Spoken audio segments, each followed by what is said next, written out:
welcome to another episode of Fanatics Frenzy. And it is Dennis here today, and I got my man, the legend, Silent Killer. Silent Killer, SK around. Have you said what your name is yet? You always say Dennis. It's Chocolate Poppy. You got to make sure you include that. Well, that's all. That's just for family and people that just close cycle only. Okay, yeah, but we're happy to be here today, and we have another fun episode coming up. And I hope how's your week going, man? How's your week going? Good. I was on the weekend. What was I 3-1 against the spread this week? My so God. we're talking sports. I mean, I'm on a roll here, but we got some tough ones coming up. I think we got obviously it's Thanksgiving, so we'll have some good topics here. I'm sure everybody kind of wants to know a couple of questions I'm going to ask. They're interested. Hey. Some people don't know you as well as I do, so we're going to get some of that out of you. But I would say last week's questions were very popular, so people really like that one. Good, for sure. So as always, we're glad you're here. You're watching with us. Make sure you subscribe. You listen on Apple Podcasts. You can follow the YouTube channel. You like, comment, subscribe.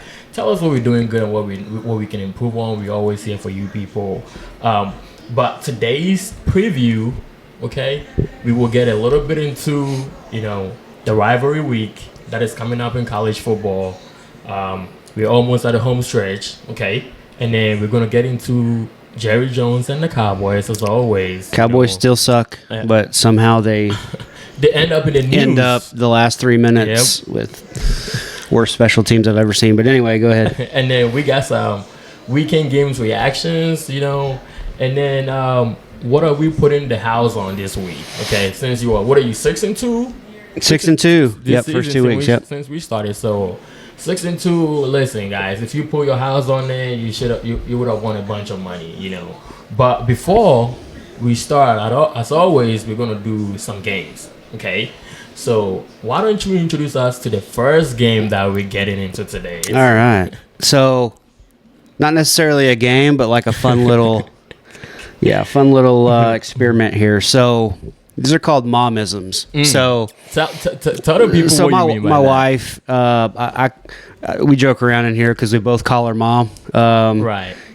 I just pay for this house and I just live here. Everything else is up to mom. So what we have here, Mom-isms. So these are things that we kind of do around the house that really annoy mom. And some of these are pretty funny, so I think everybody's going to like this. So let me kick it off, okay? So I'm actually going to add one. Okay. So let me do two to start with. So you see I'm wearing the hat this week, and that was because Mom did not like the hair from last week. Last week. What did she say the first when she opened the video to watch? She goes, "What is wrong with your hair? What is wrong with your?"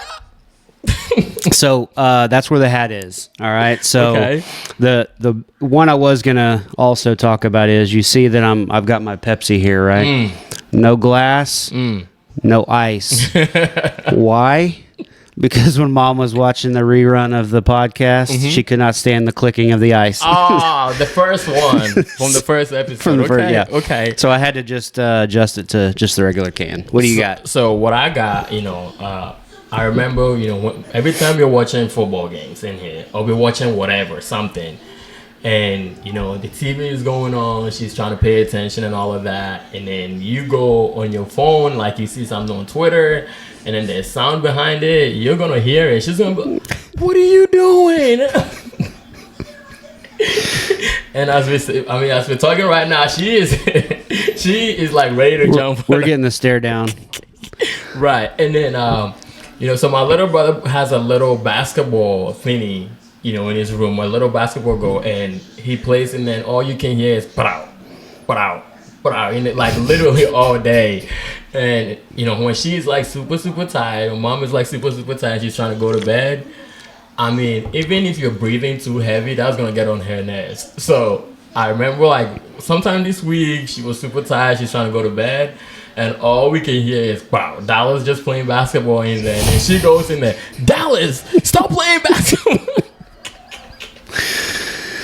Yep, I remember that one. And then, every time I try to work at this table, or, while you guys watch movies or whatever you guys got going on. And then, of course, somebody will call me or I'll try to call somebody. And then the moment I get on the call, she go, "Are you on a call?"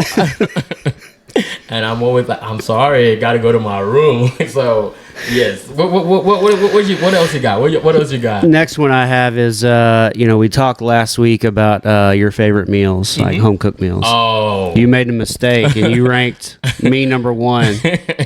Don't ever rank me number one on anything in this house.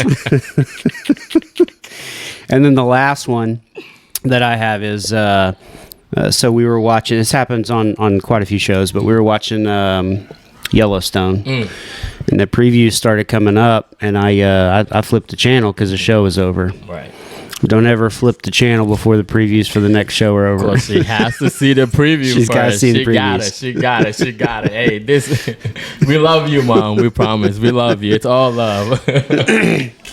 So, what else you got? So you got some questions for me again today? I do. So a couple of questions, a little bit different. I'm not going to ask you to kind of rank some of this, but curious. A lot of the people that may not know, when you came here, may not know, some of the things about you, like I do. I think it's just kind of cool to ask some questions. Okay. Get some experiences out there. Definitely. This one, so it's you can answer it however you want to, but curious. What's kind of the most scared or the most nervous you were when you first moved here?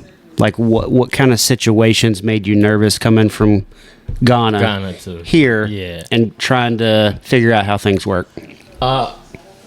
So when I was back home, we all watch like TV and we watch our American schools and all of that stuff where, but it's just when it's different from watching and different from you being in there, So I think one of the biggest thing was me coming in here and, cause I have left my friends, people that I roll with, and I was new here.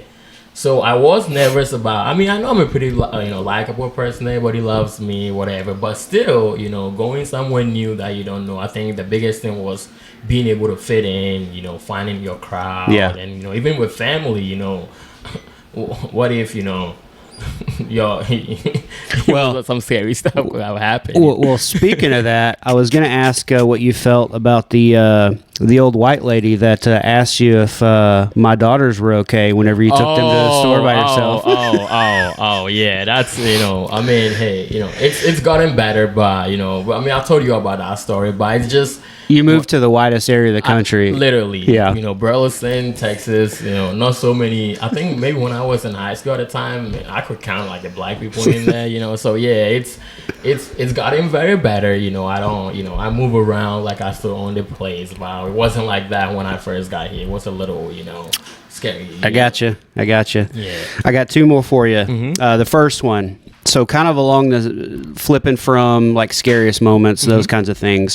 What's been the best thing that you've gotten to do, whether it be an event, something you have gotten to go to? You've gotten to do some pretty cool things. What do you think is the coolest thing that you've gotten to do? So this is when I remember my first Christmas, and I was debating between either I wanted a laptop, or I was gonna go see The Weeknd, and then it was I gotta pick one. I was like, all right, okay, cool. So I was like, you know what? I'm about to graduate, go to college, The Weeknd will be cool, but also I want to get a laptop, that way, just for school, all that, So I ended up picking the laptop, and I'm like, all right, I'm sticking with my laptop.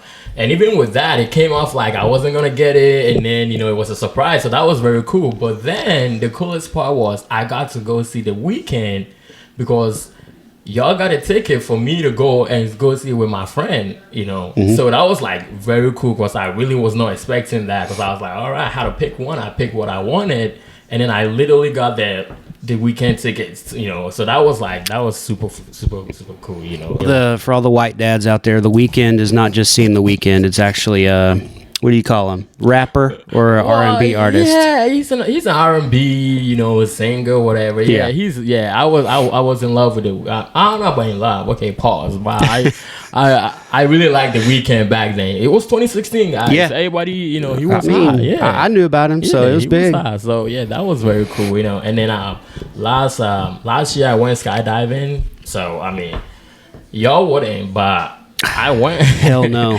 When I was young, I used to think I would, but hell no, I ain't getting up there. Listen, after I did that first one, after that, I don't know if I'll be up there. It was an experience. That's not my thing. No. All right, last one. So obviously, Thanksgiving is in a couple of days.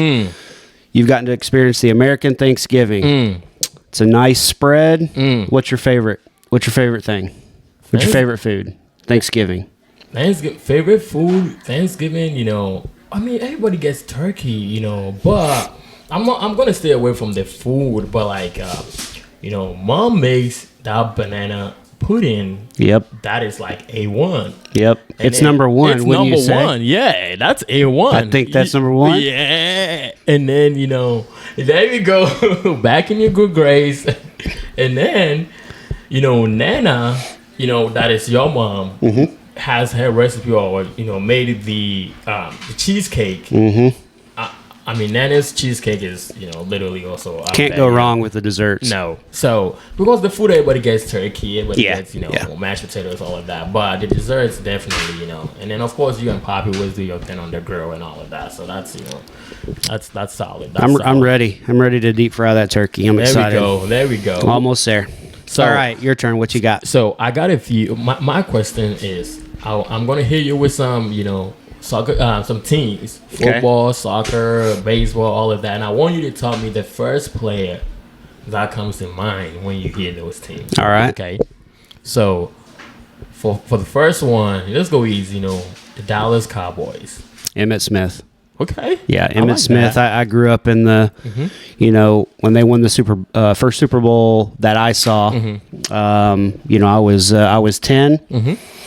And then, obviously they won a couple after that. So like my basically 10 through, what was that, about 14? I mean, I had me an Emmitt Smith jersey. I rocked it at school, had the 75th year anniversary jersey with the stars on the shoulders. I mean, yeah, Emmitt Smith, hands down.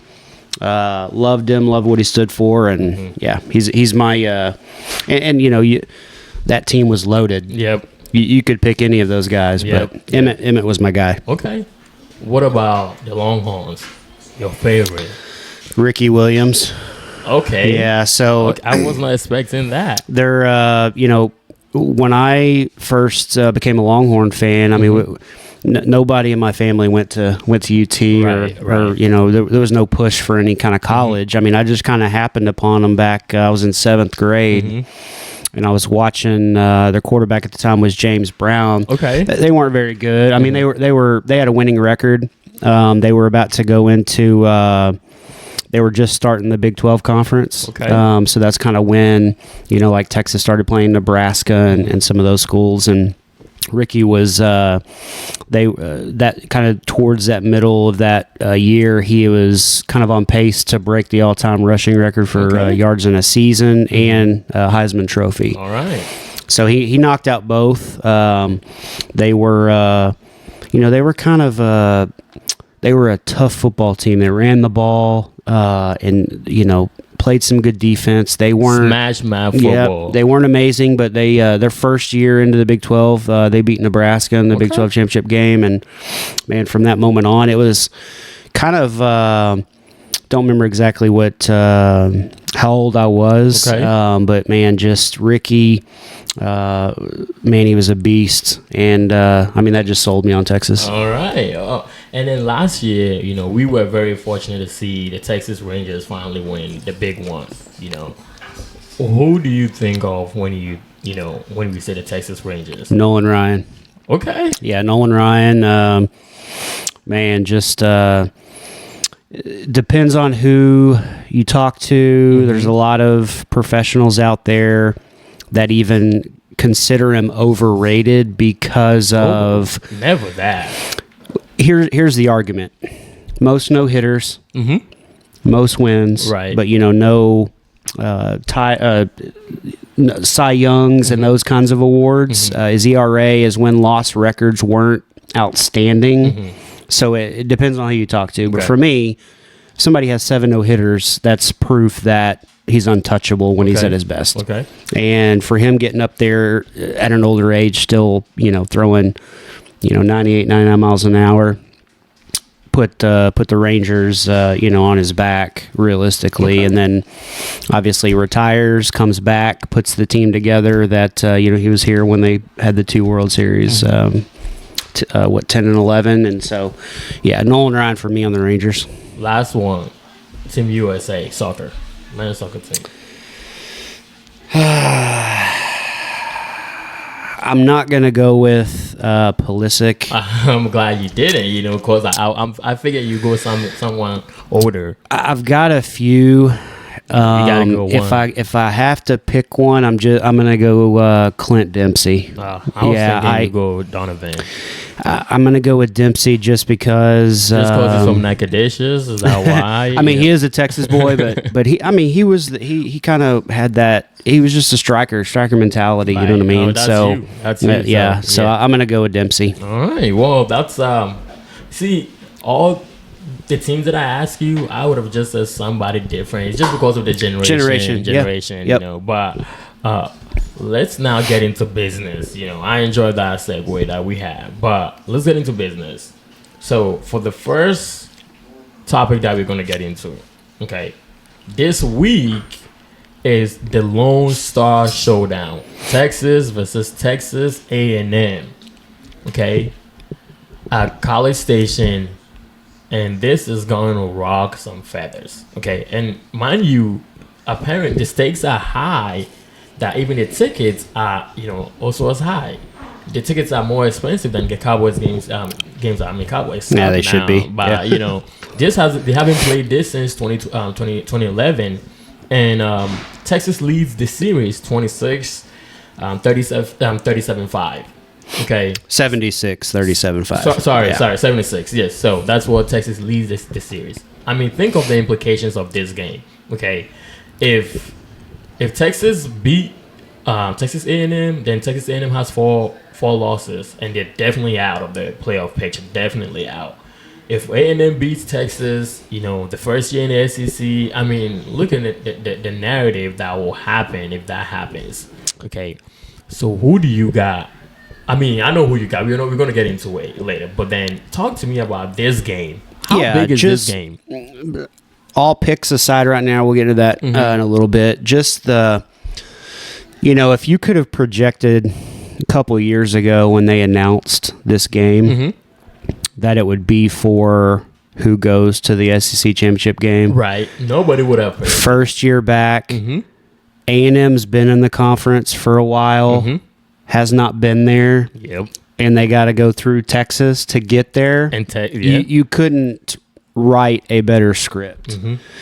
The game being at Kyle Field, I like Texas. Night game. I like Texas, as in terms of a fan, but in terms of environment, that's a better environment. Okay. It's out. I mean, it's a tough place to play. You've seen good teams go there and lose. Alabama, obviously back in Johnny Football days, and it's a tough place to play.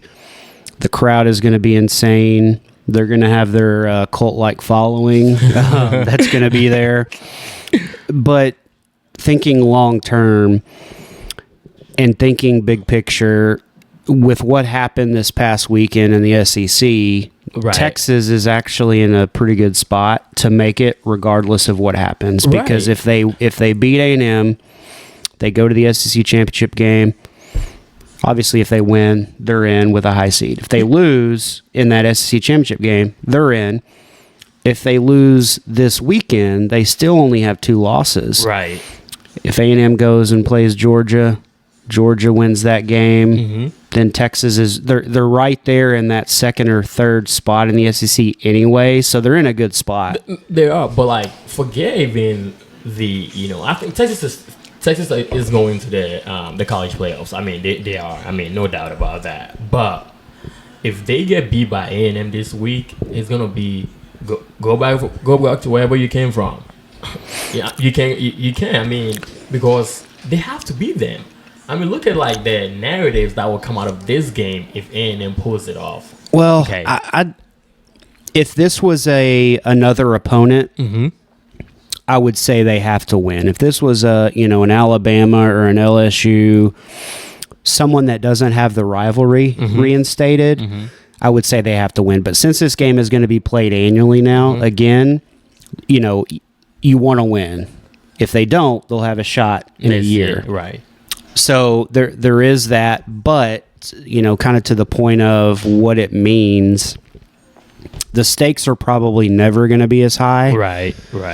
Are they both going to be good?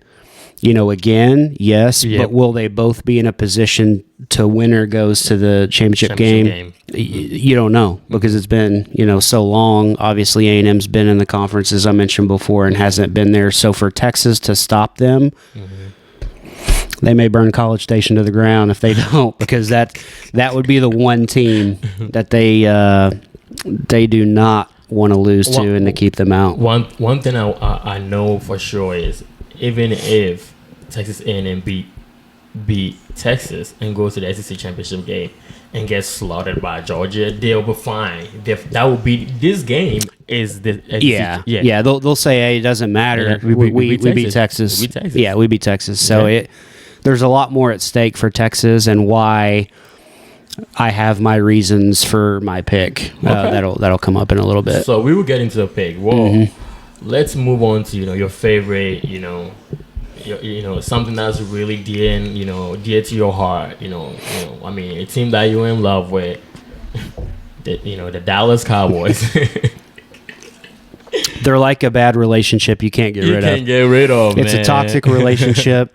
It's they're the alcoholic that you've sent packing and on the streets, and they just keep coming back asking for a second, third, fourth, fifth, chance, and you give it to them, and then they just burn you again. What I saw this weekend. First of all, we'll go back to last weekend. We'll get into it, but I want to, so news came out today actually that the GM, owner, CEO, Mr. Do-It-All, the showmanship, Jerry Jones said he has no ruled out the possibility of extending the contract of Coach Mike McCarthy. Okay. Personally, I think that is a mistake. Okay. McCarthy has done what he can do. I understand this year he's lost his quarterback, and I think his first year he also lost his quarterback. Every other season after that he's had a 12-5 record. So when he has his quarterback, he wins beautifully. And they're dominant. Maybe not dominant, but they're good. Okay, but every time the only playoff win he's had was against Tom Brady. That was literally going into a retirement home. Okay. After that, you've been beat by San Francisco twice in the playoffs, and then once by Green Bay Packers last season. Come on, the guy has done what he can do. Okay, let's get in some fresh ideas. We talked on this podcast the first time about Micah and how he was talking about a team. It looks like a team. He's lost the team. He's lost the locker room. There's not really a big respect in there, for the players. I don't want to say they don't respect him, but it's not as big as you would like a Belichick or somebody that is very well known, or somebody that has won a lot. So him saying this is, I believe, is a mistake. But what are your thoughts on him trying to give? Jerry's at the point of being senile. Here's what he's, in my opinion, here's what he's thinking. I've signed my quarterback. He's out. We've got all these injuries. Right. He's not putting the season on Mike McCarthy, where to an extent, okay, I understand, but he's also not bringing them together as a unit and continuing to fight through it. So I think that's kind of what Jerry's thinking is also what other coaches are out there that the biggest thing Jerry wants to maintain is control. Yep. He's not going to bring in a Bill Belichick and have the control that he has with Mike McCarthy, where he can make the decisions and he can run things the way he wants to run them. All the other candidates are going to want some sort of leniency. Jerry, get out of the freaking way. Let me do my thing. So that's what Jerry needs to do, is to get it out of the way. Yep, and he won't. And so that's why McCarthy, honestly, is right now the top choice to renew that contract, because Jerry's also looking at the record that they had when everybody was healthy, and he's, again, 12-5, gets his ass beat first round of the playoffs. Again, it's repetitive. It's the definition of insanity. Doing the same thing over and over again. It's and so results. I'm at the point now. I'm so frustrated, and I have lost so much care for the Cowboy, as we talked about before, with when I was younger and some of those players, and I was a diehard. Games would ruin my weekend if they lost, and I'd probably be hanging from a light fixture if I was still in that same kind of passion, because it's what we're seeing on the field is absolutely terrible, and it's the roster's not great even with everybody. Right. It's one of those things that until Jerry, I won't say it, but until he's out of the picture, it's going to be the same thing. And Mike McCarthy is his easiest choice, to just put him there, keep somebody in there kind of as a puppet master. I felt like maybe also, because this season has been very brutal for Mike McCarthy, and I think maybe Jerry's blowing smoke up his butt, because he didn't sign him before the season, okay? And the narrative about Coach Mike McCarthy has been very brutal as this season has gone on. So I think he's just trying to say, be a little nicer, maybe. Here's the thing. I want to have hope, okay, and say Jerry has learned his lesson, and after this season he's gonna call the Lions and be like, hey, can we talk to Ben Johnson, okay, and then maybe he's gonna hire Ben Johnson, and then he's gonna take a back seat, and then watch the Cowboys win a Super Bowl in 2 years with Dak Prescott, and that's a discussion that'll take 2 hours, because that's also not going to happen. We've with these two same characters that are running the offense and running the offense on the field, we've seen this over and over again. But I don't disagree that Jerry could just be publicly supporting him, right, to a point where ultimately he's going to move away from him, and he's just kind of keeping Mike McCarthy's demeanor positive, and making sure he's providing the right leadership to the team. So, all right. But as I mentioned, it's going to be tough for Jerry to find a candidate that's going to relinquish that control. Right. Talk to me about the debacle, the special teams debacle on Sunday night. Oh, sorry, Sunday after noon games, Cowboys and Commanders. That was the worst freaking. I'm a special teams guy. I was a kicker in high school, and so missed extra points. I don't care if they're 35 yards. It's still a chip shot for anybody who has a leg. Easy me, yeah. Except for you, yeah. Watching the, I'll be honest, I had Jaden Daniels on my fantasy team, and he was at 12 points with 3 minutes left in the game. The next thing we're going to do is we're going to have to bring Mama on, and then she can talk to us about how fantasy football has we'll have Mom-isms about fantasy football. Right. That'll be a whole little segment. But yeah, Jaden Daniels then all of a sudden goes off, and I'm sitting there, what in the hell is going on? And then you see Turpin's spin move. Now, when I say the worst special teams in the history of football, I don't necessarily mean there weren't positives. Okay. The Cowboys had a blocked field goal to start, hit the upright on one. They should have been up 9-3 at one point. Right.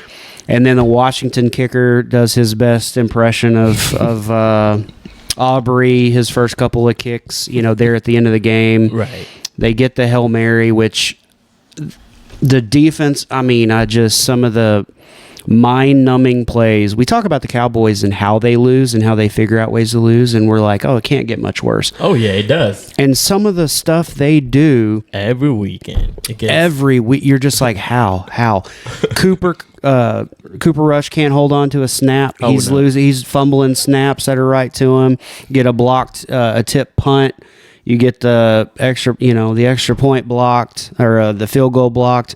But again, with 21 seconds left, and you give up an 80-yard bomb to Terry McLaurin. Yeah, and I was playing Terry McLaurin in fantasy football this week and hasn't done jack. And all of a sudden, I go to look and he has like 20-something points. I was like, what is going on? Yep. And then they score. Missed extra point, man, and you're thinking, oh, okay, well, onside kick, let's just recover it in the game. No, we're gonna get it, and we're gonna run the damn thing back for a touchdown. Instead you're of sliding and running the damn time off. Well, to that though, I that helped me cover, so I guess I guess I gotta take the good.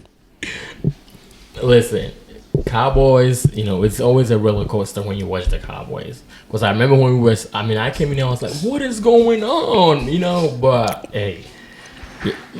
And then Saturday night, we saw Oklahoma take Alabama. I tell you, took them to the woodshed. Outside. Hey, I like Jalen Milroe, but 3 interceptions, come on, man. You just can't do that. I obviously dislike Oklahoma greatly. Right. Being a Texas fan and obviously seeing what Texas did to them. I was at that game. Oh yeah, at the Red River game this season. Yeah. And I saw that, and I thought Alabama would probably clear Oklahoma by 30. Mm-hmm. And to watch that absolute collapse by Milroe. There's a couple of them, not just Alabama. Mm-hmm. Jackson Dart. I don't know if you saw this, but he threw 3 interceptions in 1 minute. Jackson Dart did on the other side. So when you talk about Alabama going down at Oklahoma, embarrassing loss, big win for Oklahoma, at home, getting their first SEC home win against a top 10 team. Venables needed that badly to keep his guys. Rush the field with still time left. 28 seconds left. Like you've been there before, Oklahoma. They haven't. they really haven't. And I mean, there's two sides of that. They've been good. So obviously they're not the ones rushing the field. People are rushing on them when they lose. And then this season's been so bad. Yeah. That was the first thing I said. I was like, Oklahoma was just good like 2 years ago. They were like top 4 or something. So when you look at the Oklahoma result beating Alabama, then you look at what happens to Ole Miss, and then Dart throws an interception. They get the ball back. He throws an interception that's overturned. So he gets another next throw interception. So Ole Miss goes down, and then right behind them, you get A&M losing to Auburn, and that's the part that scares me about Texas going there is because they're coming off a loss. Upset. So SEC, and they can be more fired up for a better game than that. Like you can be, you couldn't have wished for a game like to be a game that you'd be that motivated for. Going in. I mean, it's already they'll be motivated to play Texas, but they just lost against Auburn. Well, with the results, that just happened, A&M gets a redo because if they win, they're in. So it sets everything up. Even though they lost, it's they were on the road. Everybody talks about the strength of schedule for Georgia and Alabama and Ole Miss over Texas, that they have a tougher strength of schedule. And then you look at who they lost to, and it's like that argument doesn't mean anything because they've lost to unranked teams. And so that argument, piss on it, because it doesn't matter if you're playing 5 ranked teams and you play 5 unranked teams. If you lose to 3 of the unranked teams, it doesn't matter. And I know I like to push your buttons a little bit, but I still don't think, that the SEC needs to play themselves. Like, play each other, man. Like, play each other and knock each other out of the playoffs. Like, play each other. Well, Because why is Alabama playing? Is that Mercer or somebody last week? Georgia? Who did Georgia play last week? UMass. Come on, man. In November? Yeah, it's... You know who Colorado played in November? Kansas. Well, they just lost to Kansas. They did. But my point is, in November, that's when people are playing, competitive teams. Come on, boys and girls. I think what'll happen. I mean, you see Indiana. They get blown out at Ohio State, and I had Ohio State to cover that game. And you look at Indiana's strength of schedule, and the Big Ten has 18 teams, and they haven't played the top 7. Right. So what they need to do is, if they're going to have these super conferences, if you will, and they're going to add, a couple more teams to each, they just need to break it up into, separate conferences like the NFC, AFC. They have South, West, East. They just need to break it up. Everybody plays each other to, like they do now, where let's say the West is playing the East this year with, 2 games, that are mixed. They just need to do that, play each other, and then let the top team and a couple wild cards go to the playoff. And I think that's what you'll see before long, is that the SEC and Big Ten will just have 4 automatic bids regardless of rank, and if you finish top in each division, then you get in. Yeah. That's why Big 12, they can never make me hate you. I love Big 12. I love Texas Tech. We play West Virginia this weekend at home. You like Texas Tech unless they were playing Colorado. That's not true. Hey, I went to Texas Tech. I'm an alum. I love Texas Tech. West Virginia is coming to Lubbock, and everything goes to Lubbock. So we're gonna take them to the to the wood house or whatever that woodshed. But moving on, okay. Let's talk about what we put in the house on this week. All right. There's a few games. You were 6-2 this season since we started a podcast and started putting the house on games. So last week I had the Cowboys to cover, and I told you why. It's just one of them games that Vegas sets it. Everybody's saying Washington's gonna roll, and so I had the Cowboys to cover. I took Ohio State to cover. I thought Texas would, they were right there. They were at that 17.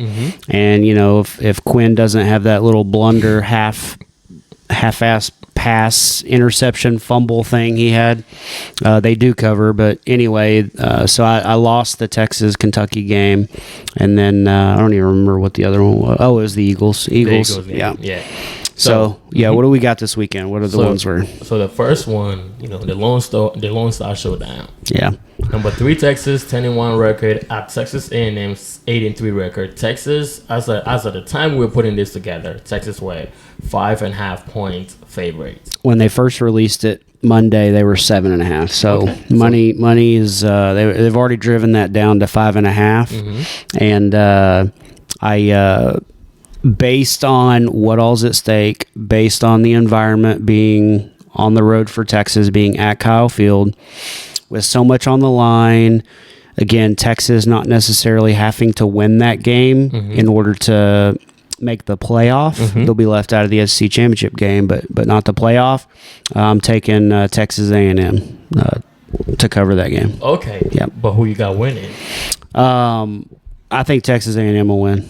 I think it'll be close, but I got A&M winning. News flash: you think Texas A&M is winning this game? Hey, if we're putting house and money on stuff, I'm not going with my, with what I want to happen. I'm going with realistic expectations here.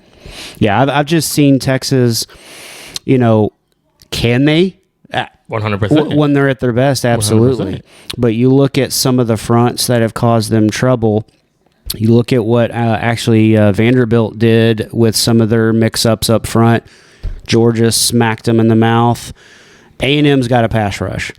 I'm not saying that A&M is going to run all over them offensively, because Texas defense is legit. It's number 1 total defense in the country, number 1 in the SEC. They do have some dogs over there, and they play very well. So I think it's going to be probably a lower scoring game, probably like a 17-15 kind of thing. I can see that. Yeah. So I in those kinds of games, the frustration sets in. Sarkisian gets way too conservative when the games are like that. Throws those, the slip screens and throws the, backs out of the backfield, and he relies on that too much when the game's tight. And I think it just hinders the offense. So that's why I've got A&M. Okay, well, I have Texas, but Texas A&M covering. I think Texas takes that game, and then A&M is going to cover. So, Okay. Right. So like a Texas by 3 kind of thing? Yeah, I can see that. Field goal comes down to a field goal, That'd be something if it did, because the last time they played, Justin Tucker hit that field goal at the 24-21, yeah. Yep. Mm-hmm. That'd be amazing. Yep. Next one is we got Michigan, the Big Blue, at Ohio State. Okay. And as of the time we're putting this together also, Ohio State were 20.5 points favorites. Here's my thoughts on the game. I have said time and time again, Ryan Day needs to win. Okay. Yeah. And he needs to kill Michigan this year. But I don't think it's going to be a 20 and a half points game that it's going to be that crazy. I think it's still a rivalry game. I think Ohio State wins this game, but maybe not by 20 points. Okay. Because Ryan Day is very emotional. We saw what he did this weekend against Indiana. I think that's. I just changed my pick. But go. I haven't said it yet. But yeah, he gets way too emotional into this game, and even though Michigan is 6-5 this year and they're not that good, I think they're gonna do something to Ohio State. I still think Ohio State wins this game, but Michigan is gonna cover that 20.5 spread. What you got? What I always say is in rivalry games, stay away. Because you just, Vegas is setting it on obviously what the normal line would be. Mm-hmm. Texas and OU earlier in the year was kind of like that, where it was a little bit bigger than what I thought, and then ultimately we saw what happened with that, and I think this is kind of the same thing. Obviously, they're playing in Columbus, so they're going to have the fan base there. Here's why I'm going to take Ohio State. Mm-hmm. Because I think Ryan Day's heard it so much. And this is his opportunity. And what he did to Indiana, scoring at the very end of the game. Hold on. Go ahead. Scoring at the end of the game. And his thing is leave no doubt. I can definitely see Michigan putting up a fight. Mm-hmm. And I think it's going to be fairly close. Mm-hmm. If not, Michigan having the lead at halftime. Mm-hmm. I just feel that as time goes on in these kinds of games, talent takes over.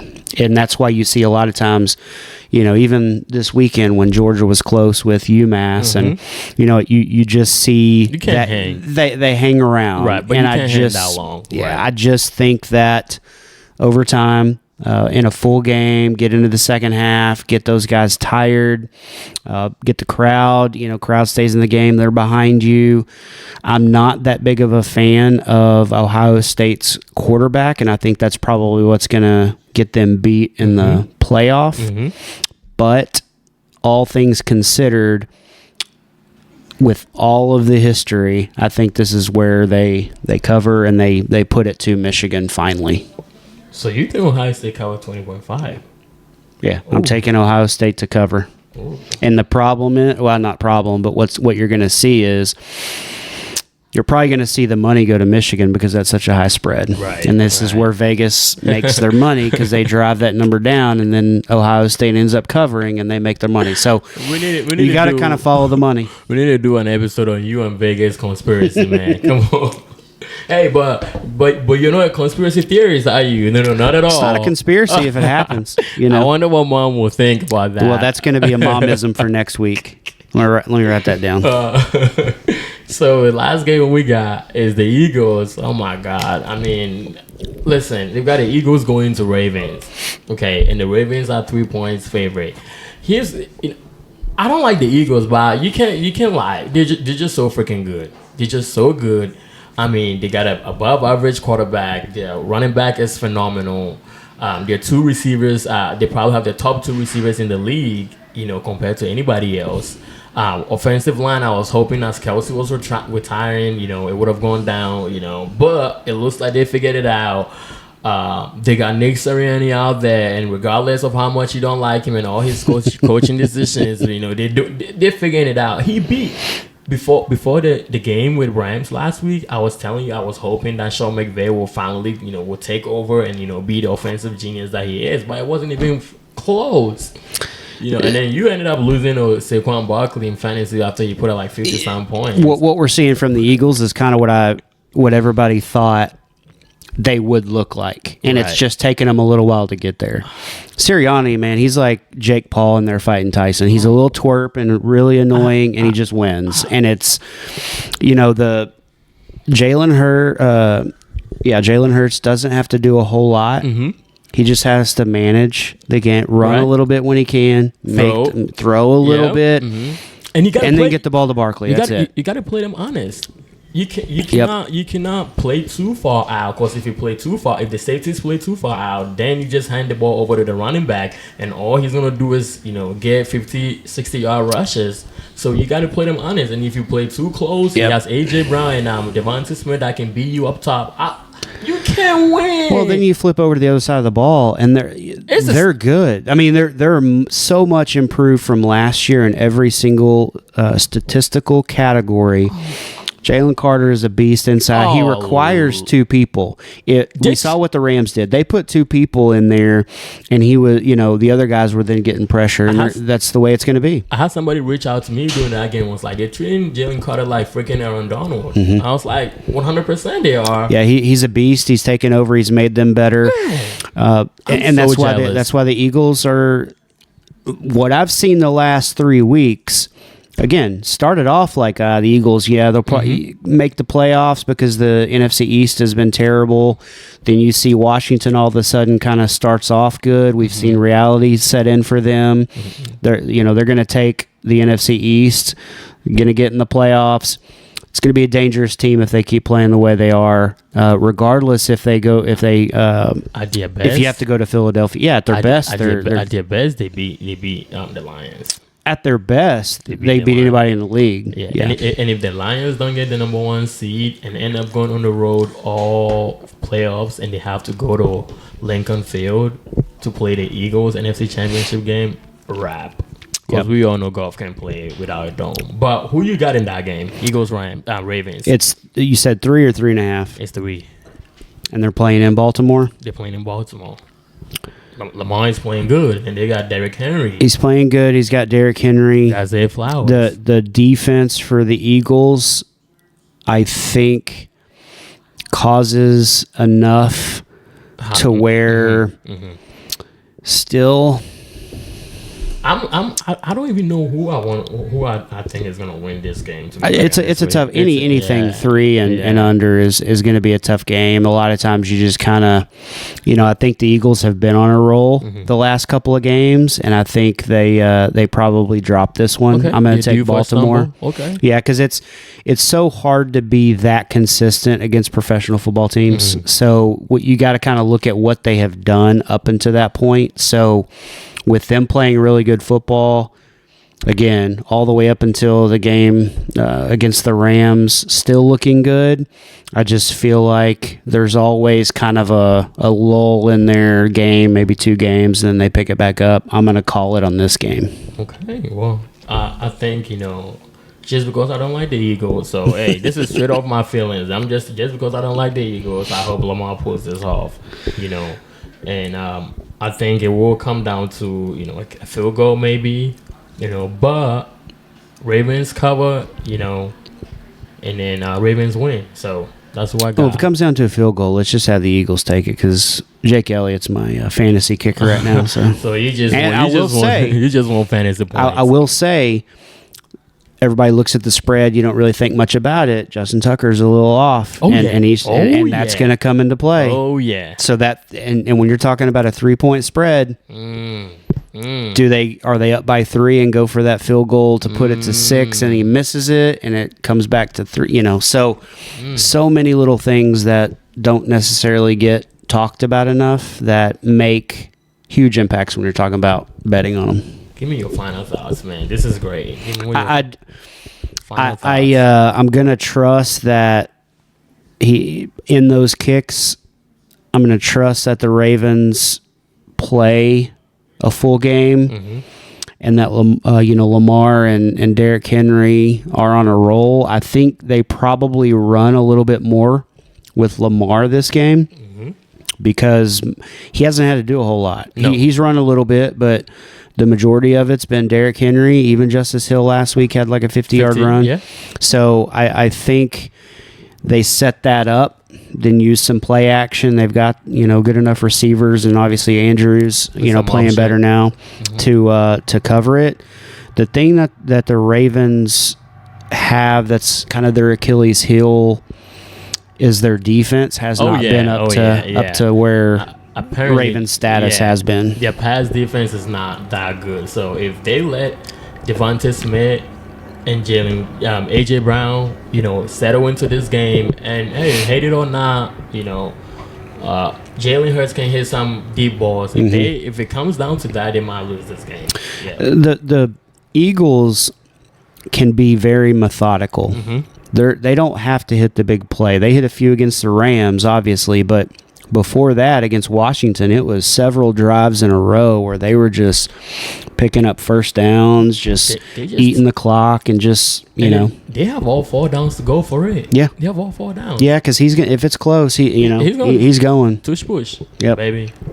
So I think, again, all that said to say, I'm going to take the Ravens just because I think the Eagles have been on such a run that they're due for one. Okay. All right. Well, thank you. Thank you for, speaking with me today. This was great, and I hope, we still got the house by next week, with the picks that we have out there. Yep. Lights are still on. Lights are still on. So, thank you for being here. As always, don't forget to like, subscribe, comment, tell us what we're doing well, what we need to change. Send in your questions, things that you want us to talk about with our unique perspectives. Happy Thanksgiving, everybody. And, I'm ready for you to, get to the, come on, do some frying. Like, it's time. I'm ready. You ready? Let's fry that turkey. That's right. All right. Well, thank you so much. We'll see you next week. Thank you.